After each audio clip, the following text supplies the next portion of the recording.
하나님 앞에 하나님의 거할 성전을 지어드리기를 원하는 다윗의 그 마음, 자기 자신은 백향목의 궁에 거하는데 하나님의 교회는 장막에 있는 것이 너무나 마음에 걸린 그런 상태에서 다윗이 나단한테 그 뜻을 알렸고, 이제 나단을 통해서 하나님께서 말씀하신 것을 전해 들었습니다. 거기에 다윗은 어떻게 반응을 할까? 역대상 17장 후반부가 거기에 대한 이야기를 하고 있습니다. 모든 것이 준비가 되어 있었어요. 만반의 준비를 갖췄습니다. 마음도 그렇고 또 그것을 실행할 수 있는 그런 실력도 갖추고 모든 역량을 갖추고, 정말 그래서 그 뜻을 정말 펼치기를 원한 다윗. 근데 하나님의 그 응답은 예상외로 노였습니다. 그렇죠? 노. 지금이 아니고 또 너를 통해서가 아니고, 그렇게 하나님께서 말씀을 해주신 것을 다윗이 들은 것이죠. 그 앞에 다윗은 멈춰 설 줄 압니다. 어저께도 잠깐 말씀을 드렸지만 그는 한 마리의 어떤 질주하는 말과 같이 정말 모든 것이 다 완벽하게 구비된 상황에서 정말 명령만 하시면 이 모든 것을 다 제가 행하겠습니다. 그렇게 정말 그런 상황이었는데 전혀 예상 밖의 그런 말씀을 전해들은 다윗은 그 앞에 멈춰 섭니다. 그렇죠? 요 앞에 들어가 앉아서 그 앞에 앉아 하나님의 뜻에 순복합니다. 그것이 다윗의 위대함이죠. 다윗이 정말 하나님의 사람인 것을 우리가 보게 됩니다. 다윗이 만약에 이 성전을 지어드리는 것을 자기의 인생의 수건 사업이다라고 생각을 했다면 멈춰서지 않았을지도 몰라요. 그렇죠? 다시 말해서 내가 정말 하나님을 위해서, 그러나 그 속에는 내 자신을 위해서죠. 하나님의 성전을 의리하게 지어드려야지. 그것이 내가 왕으로서 정말 내가 이룰 수 있는 가장 멋있는 나의 업적이야. 나의 수건 사업이야. 그래야 사람들이 나를 볼 때 다윗의 성전, 다윗은 최고야. 그렇게 보지 않겠어? 라고 생각을 했다면 멈춰서지 않았겠죠. 다윗의 마음에 하나님을 향한 그런 마음이 있었지만서도 다윗의 초점은 건물이 아니었습니다. 그렇죠? 성전 자체가 아니었어요. 정말 하나님을 높여드리고 싶었던 것이죠. 그것이 우리의 마음이 되어야 될 줄 믿습니다. 우리가 겉으로는 하나님을 위해서라고 하지만 속으로는 다 자기를 위해서 할 때가 얼마나 많이 있습니까? 그렇죠? 하나님을 향한 열심이라고 하지만 다 자기를 드러내려고 하는 것이 얼마나 많이 있습니까? 다윗이 그렇게 정말 이렇게 겉으로 볼 때는 그런 것 같은데 속으로는 자기를 높이려고 그리고 자기를 크게 생각하고 자기를 위대하게 생각하고 이런 사람이 아니었다는 거예요. 아니었기 때문에 그는 이 나단의 이 선지자의 말을 듣고서 그 앞에서 멈췄습니다. 자기의 뜻보다 하나님의 뜻이 더 귀하고 자기의 소원보다 하나님의 말씀이 더 귀했어요. 그 앞에 하나님의 그 크심 앞에 그는 정말 여전히 어린아이로 설 줄 아는 사람이었어요. 우리 이거 배웁시다. 그 자리가 기도의 자리죠. 그렇죠? 기도의 자리야. 내가 내 자신을 크게 생각할 때 우리는 하나님 앞에 멈춰 서지 않습니다. 그렇죠? 내가 할 수 있는데요. 내가 하고 싶은 아이디어도 많은데요. 내가 그걸 통해서 뭔가 하나님을 위해서 뭔가 대단하게 뭔가 할 수 있는데 왜 기도하겠습니까? 그렇죠? 그냥 내가 하면 되는 거죠. 근데 이 나단의 말 앞에 다윗은 모든 걸 다 내려놓고 그 하나님의 뜻 앞에 겸손히 복종합니다. 받아들입니다. 그게 신앙인 줄로 믿습니다. 종교와 신앙의 차이가 거기 있죠. 그렇죠? 종교는 우리가 신을 위해서 내가 죽으라고 열심히 해서 뭔가 하나님, 신의 어떤 그런 절대자의 어떤 그런 은총을 받으려고 애를 쓰는 것이지만 참된 하나님을 향한 신앙은, 야훼 신앙은 하나님께서 나를 위해서 행하신 일, 이미 이루어 놓으신 일, 그리스도 예수 안에서 나를 위해서 이미 구원을 이루어 놓으신 일을 믿음으로 받아들이고 나의 구원에 대해서 내가 아무것도 할 수 없는 정말 아무것도 아닌 내 자신의 모습을 인정하고 죄인임을 인정하고 그럼에도 불구하고 나를 위해서 은혜 베푸신 하나님 앞에 무릎 꿇는 것이 참된 신앙이죠. 다윗이 그걸 보여주고 있죠. 그래서 그는 하나님을 향해서 첫 번째 말하는 것이 나는 누구이오며 내 집은 무엇이기에 나에게 이렇게까지 하십니까? 그렇게 고백을 합니다. 그는 자기 자신이 누구인지 아직 잊어버리지 않았습니다. 그렇죠? 자기가 지금은 왕이지만 온 이스라엘 백성들의 그런 정말 참 존경을 받고 그런 지지를 받는 그런 굉장한 정말 이렇게 승승장구하고 있는 그런 대단한 위치에 있지만 자기 자신이 누구인지 알아요. 어저께 나단을 통해서 하나님께서 말씀해 주신 그 본문에서 너가 목동 시절에 내가 너를 양떼를 쫓던 너를 내가 불러서 이 땅의 주권자로 삼았다. 그것을 기억하고 있어요. 그렇죠? 신분 세탁하지 않아요. 내가 언제 목동이었어? 이러지 않아요. 그렇죠? 여전히 그는 하나님 앞에서 자기의 그런 모습을 자기의 낮은 모습을 알아요. 내가 누군데 하나님 이렇게까지 해주십니까? 내 집이 무엇이길래 우리 가문이 뭐라고 나에게 여기까지 이르게 하십니까? 그렇죠? 그래서 다윗은 여전히 현실 파악이 주제 파악이 확실하기 때문에 하나님이 너무너무 크신 분이시죠. 그렇죠? 하나님과 맞먹으려고 하지 않아요. 어느 정도 하나님 앞에 이렇게 정말 은총을 받고 이래가지고 뭔가 내가 하나님과 맞먹을 것 같은 이런 착각하지 않습니다. 하나님이여 주께서 이것을 오히려 작게 여기시고 지금 주신 은혜도 어마어마하고 감당할 수 없는데 이거를 오히려 작게 여기시고 저한테 나단을 통해서 하신 말씀을 들어보니 어마어마하네요. 주님. 끝을 모르겠네요. 감당이 안 되네요. 그런 얘기를 하면서 먼 장래까지 말씀하셨습니다. 그렇게 얘기를 합니다. 우리 자신을 내려놓을 때 우리 자신의 중심, 내 중심적인 열심과 계획과 그 모든 것을 내려놓을 때 크신 하나님이 보일 줄로 믿습니다. 그게 기도의 자리가 될 줄로 믿습니다. 우리 오늘도 하나님 앞에 나올 때 이것저것 우리가 기도 제목 가지고 나오지 않습니까? 우리의 생각을 가지고 있습니다. 근데 하나님 앞에 나올 때 내가 드릴 말보다 하나님께서 뭐라고 말씀하시는지 거기에 더 집중합시다.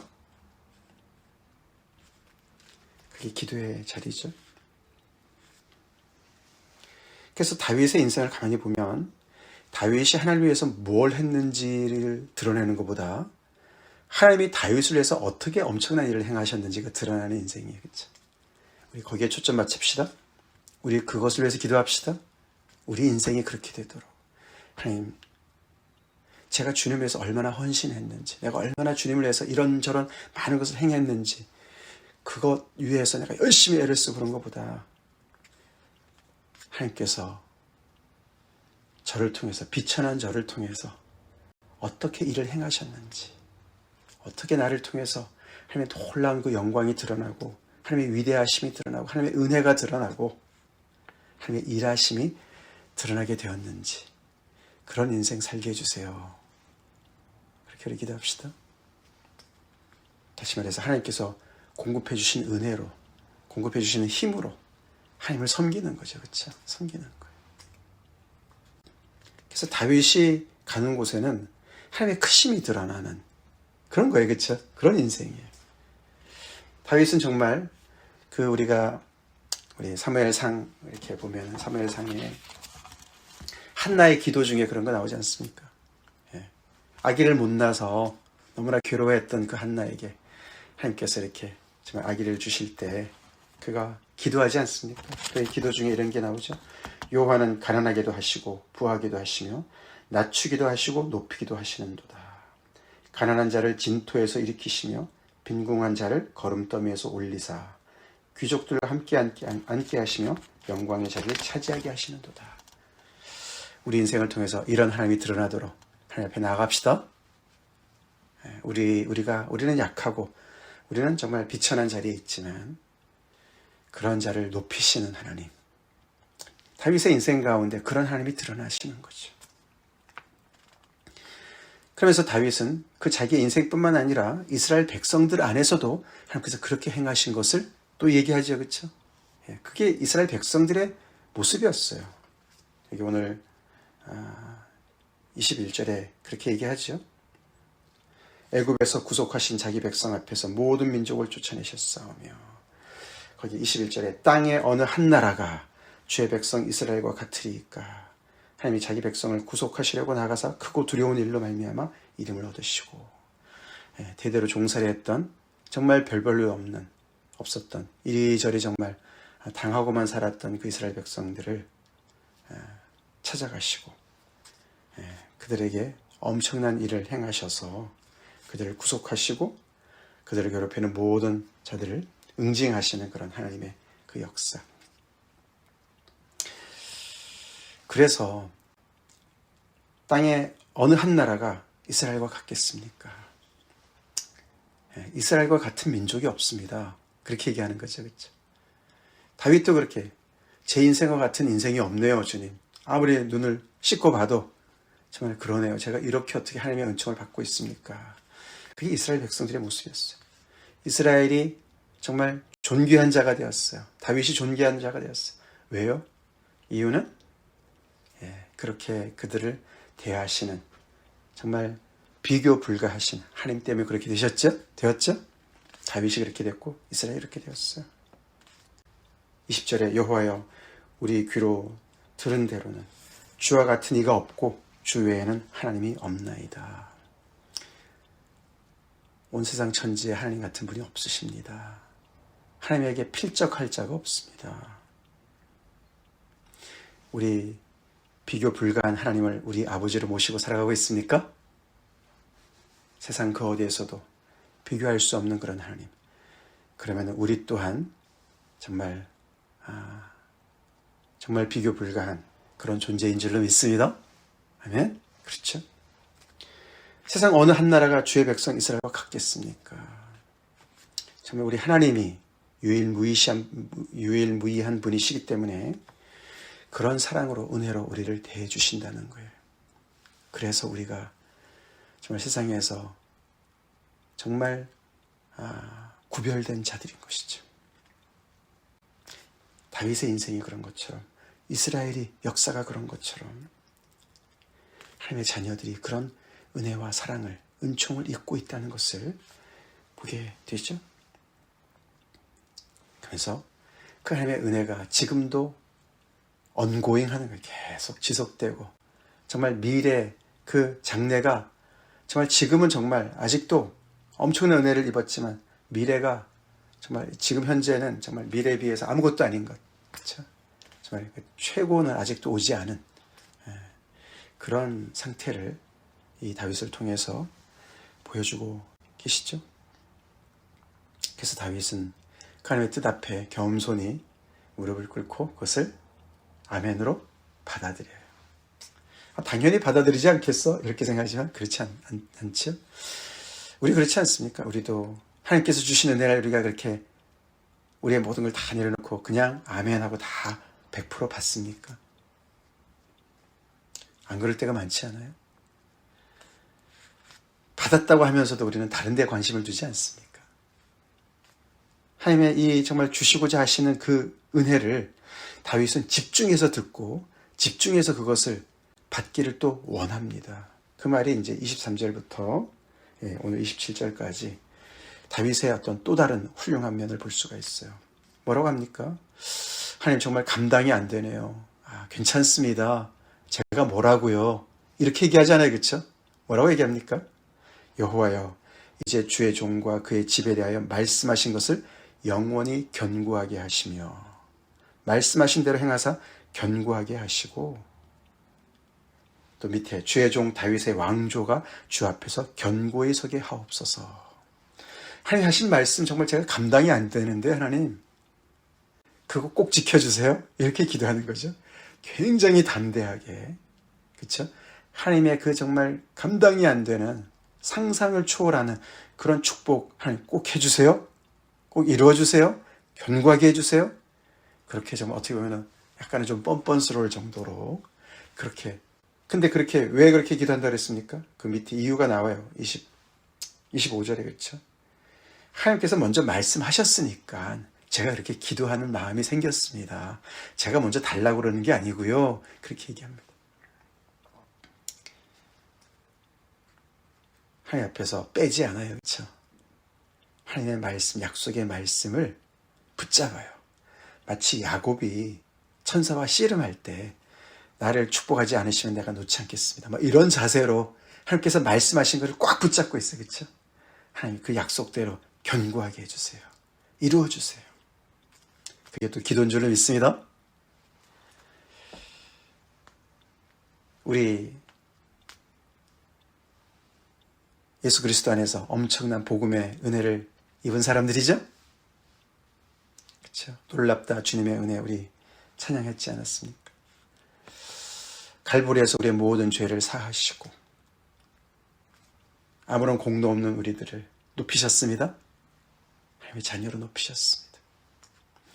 양으로 생명을 얻게 하고 풍성한 삶을 얻게 하시겠다고 우리 예수님께서 약속하셨습니다.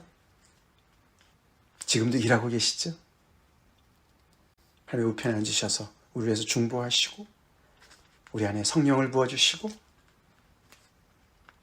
당신의 선하신 그 형상을 따라서 살도록 정말 우리가 상상을 초월하는 그런 말씀을, 은혜를 주셨다고, 이미 십자가 안에서 주셨다고 말씀하시죠? 그 우리 얼마나 붙잡습니까? 얼마나 믿습니까? 제 생각 다 내려놓고 주님 그 은혜 제가 그대로 아멘, 100% 아멘으로 받아들입니다. 저 정말 그런 엄청난 은혜를 받았습니다. 그 은혜 견고하게 세워주세요. 그런 기도 우리가 얼마나 합니까? 그거는 그냥 받아놓고 보릿자루 마냥 옆에다 세워놓고 계속 우리는 다른 거 요구하고 그렇죠? 다른 데 관심을 두고 그러지 않습니까? 하나님의 엄청난 아들을, 외아들을 아끼지 아니하시고 내어주신 하나님의 그 은혜를 우리는 의심할 때가 많고 사랑을 의심할 때가 많지 않습니다. 다윗은 그래서 정말 살아계신 하나님 앞에 살아가는 사람이었어요. 말씀 앞에 떠는 사람이었어요. 그 말씀을 정말 하나님께서 말씀하시면 그 말씀을 아멘 아대로 그대로 다 받아들이는 사람이었어요. 그랬죠? 그랬어요. 그래서 그 말씀대로 꼭 이루어주세요. 하나님께서 그 복을 저에게 주셨으니 이 복을 제가 영원히 누리겠습니다. 견고히 세워주십시오. 그렇게 기도하는 사람이에요. 성전은 하나님께서 원하시는 때에 원하시는 사람을 통해서 세워질 거예요. 그렇죠? 세워질 겁니다. 그것이 다윗의 소원이긴 했지만 수건 사업은 아니었어요. 그렇죠? 내가 성전을 안 세우면 내 체면이 깎이고 사람들이 나를 어떻게 볼까? 사울처럼 그런 마음 없었어요. 사람들이 어떻게 볼까? 중요하지 않아요. 그는 이 하나님을 이렇게 약속하시고 말씀하신 하나님을 붙잡습니다. 성전이 생기면 뭘 합니까? 그렇죠? 성전 안에 계시는 하나님의 임재가 중요한 건데 그래서 다윗은 정말 이 실속이 있는 사람이었어요. 그렇죠? 알맹이를 붙잡아요. 우리 그런 신앙생활 합시다. 그런 인생 삽시다. 하나님을 붙잡을 줄 아는 사람이 돼야 되죠. 하나님에게 초점을 맞춰야 되죠. 껍데기, 성전이 껍데기는 아니지만 껍데기가 되잖아요. 나중에. 그렇죠? 하나님께서 떠나시지 않습니까? 우리 실속이 있는 신앙생활 합시다. 알맹이 있는 신앙생활 합시다. 우리 주님 앞에 나와서 기도할 때 하나님이 아니라 그러시면 우리 멈춰설 각오를 하고 나옵시다. 하나님의 더 크신 말씀 앞에 귀를 열고 마음을 열고 그래야 우리가 변해요. 그렇지 않습니까? 우리가 세상의 모습으로 봤으면 100이면 100 여기서 다 그냥 왕인데 뭐 그냥 원하는 대로 하면 되잖아요. 그렇죠? 근사하게 하면 되죠. 사람들의 칭송을 받으면 되잖아요. 그렇죠? 근데 다윗이 거기에 어울리지 않게 성전을 짓질 않습니다. 사람들이 뭐라고 그랬을 것 같지 않아요? 그렇죠? 저 사람 진짜 뭐 하나의 법궤는 옮겨놨는데 성전 안 짓네. 뭐야? 상관없어요. 그렇죠? 하나님의 말씀, 그 말씀 앞에 서서 하나님과 그런 실질적인 그런 교제 속에서 살아가는 사람이에요. 그래서 오늘 이 하나님의 크심과 자기가 그 하나님의 종됨을 계속 얘기해요. 우리 기도 자리에 나올 때, 하나님 앞에 설 때 우리 하나님의 크심을 더욱더 알도록 기도합시다. 그리고 그분 앞에 내가 얼마나, 나는 누구고 내 집은 무엇인데 하나님 여기까지 이렇게 인도해 주셨습니까? 그런 자세로 하나님 앞에 나아갑시다. 그리스도 예수 안에서 우리는 이미 어마어마한 복을 이미 받았습니다. 하늘에 속한 신령한 복을 다 받은 사람들이에요. 주님, 제가 누구라고, 뭐라고.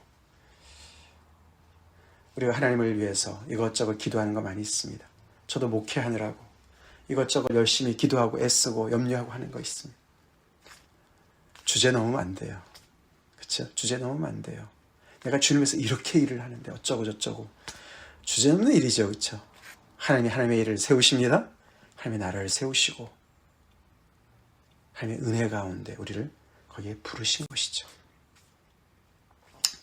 그래서 하나님의 마음에 맞는 자들을 통해서 하나님께서 일하시는 거예요. 당신을 드러내시는 거예요. 다윗을 높이시지만 다윗을 높이시는 것 통해서 하나님의 점점 더 크심이 드러나는 겁니다. 우리 인생이 그렇게 되도록 하나님 앞에 나아갑시다. 다 같이 기도하겠습니다. 하나님 감사합니다. 나단의 신탁을 들은 다윗의 반응, 오늘 우리가 묵상하며 많은 것을 또 우리가 돌아보고 주님 앞에 나아갑니다. 다윗의 이 현실 파악이 정말 제대로 되어 있는 이 겸손함, 그래서 하나님이 얼마나 크신지를 잊지 않은 왕이면서도 여전히 하나님 앞에 그 은혜가 현재형으로 너무나 신선한 은혜 속에, 겸손 속에 살아가는 다윗을 보며 또 도전을 받습니다. 주님, 우리도 그리스도 예수 안에서 정말 감당할 수 없는, 정말 아버지 전혀 자격이 안 되는 그런 은혜를 우리가 이미 받았고 누리고 있습니다. 그리고 그리스도 안에서 우리가 어마어마한 미래를 보장받은 사람들로, 성령을 보증금으로 우리가 정말 아버지 받아 정말 아버지 품고 살아가는 사람들입니다. 주님, 이런 우리들, 우리의 나름대로의 수건 사업을 위해서 애쓰며 발버둥 치며 하나님 앞에서 딴짓하는 죄들 되지 않게 도와주시옵소서. 다윗처럼 하나님의 뜻에, 하나님의 말씀에, 하나님의 계획에 나의 모든 것을 다 내려놓고 거기에 집중할 수 있고, 그 하나님의 은혜에 정말 아버지 감격하며 감사하며 거기에 올인할 수 있는, 그래서 우리의 삶을 통해서 하나님의 은혜가 크심이 드러나는 그런 아버지 참된 신앙인들, 하나님을 섬기는 자들 삼아 주시옵소서. 예수님 이름 받들어 간절히 기도드립니다. 아멘.